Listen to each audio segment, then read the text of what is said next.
I'm Sam. I'm the founder of Scale Your Real Estate. My name is Alla, and I am a director of Coliving Capital. We're so excited to present to you our newest 10-bedroom co-living property. Do you guys want a tour? Let's go check it out. So Alla, one of the things I love about this property is how many outdoor areas it has. What can you tell us about the outdoor areas? Definitely agree.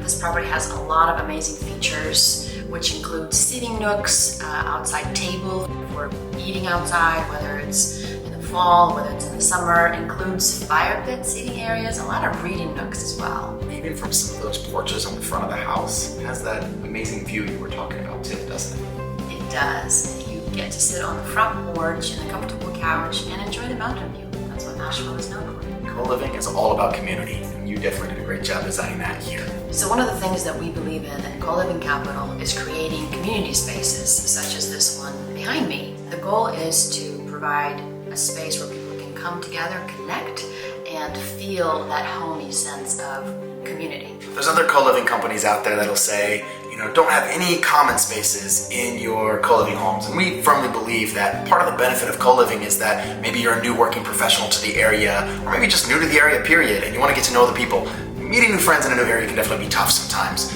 And, we all know that in the United States we're suffering from kind of a loneliness epidemic.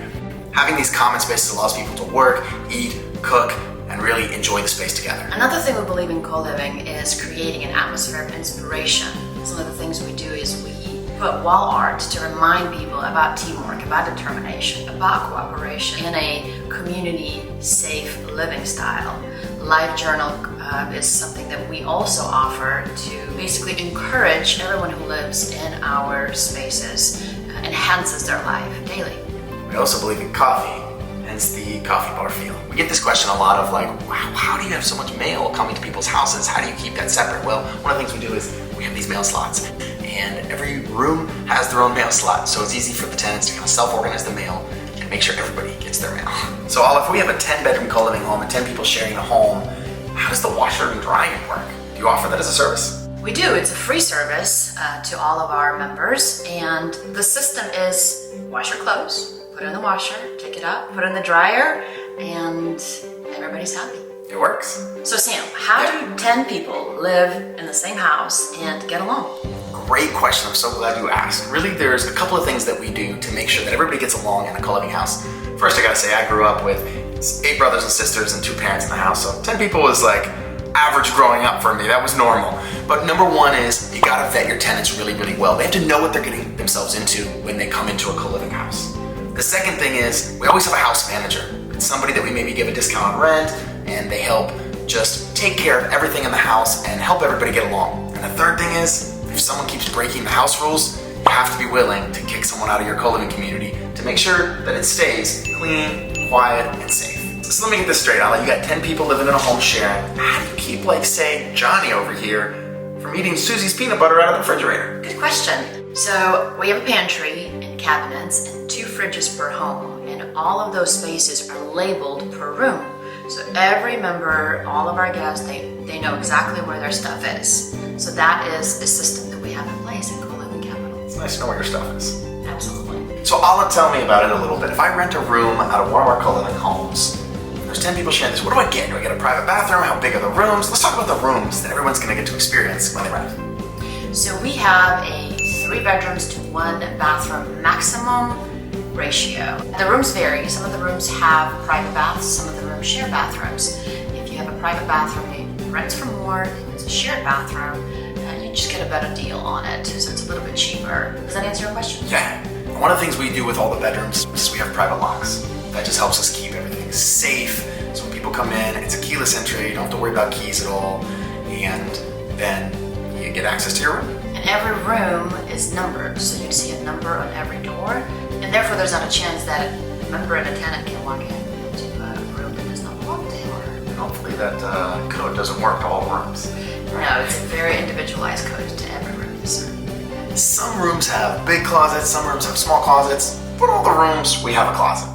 Yes, and if for some reason the room does not have an actual built-in closet, we put in armoires, so you still have space for your belongings. Some of the other items that our rooms include are fans for comfort and blinds for privacy, especially if you're on the first level. And we don't furnish our bedrooms like some other co-living companies because we believe that your room is kind of like the new apartment. We want you to feel like it's yours, like you can customize it, bring in your own stuff. This is not a short-term rental. We want you to really be able to call this place home for a long time. So therefore, furnish your own room like you would furnish your own apartment. In return, we furnish, again, a common area. So Sam, another question people ask, can we have guests over for a cookout?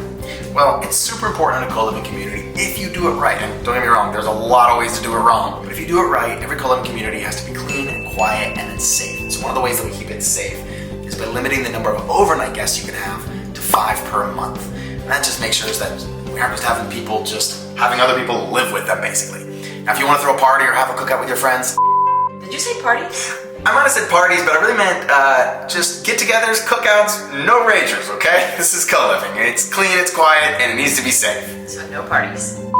Of course, you can totally do that as long as it's approved by the other members of the house in the group chat that we create. So yeah, you can actually build a community and have fun with your friends in a co-living house. It's so incredible that you covered that detail because that is such a good system to have in place.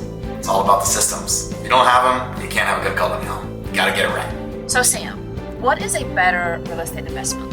Co-living or Airbnb? Well, I'm all in on co-living and actually selling my Airbnb properties because A, co-living provides a stable income where Airbnb is up, down, very seasonal, and frankly, it depends on the market or how many homes there are in your area, and it's kind of all over the map.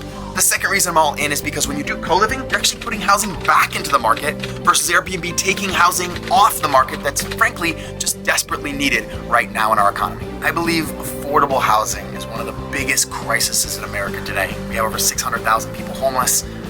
Many Americans spend more than 50% or more of their income just on rent. And we are helping solve that through something called co-living. We want to invite you to a 5-day challenge where we teach you how to become an investor in co-living so that you can help solve affordable housing and workforce housing. You just got to click on the link below to register. It's a free event where you can get started in real estate investing the right way. See you there.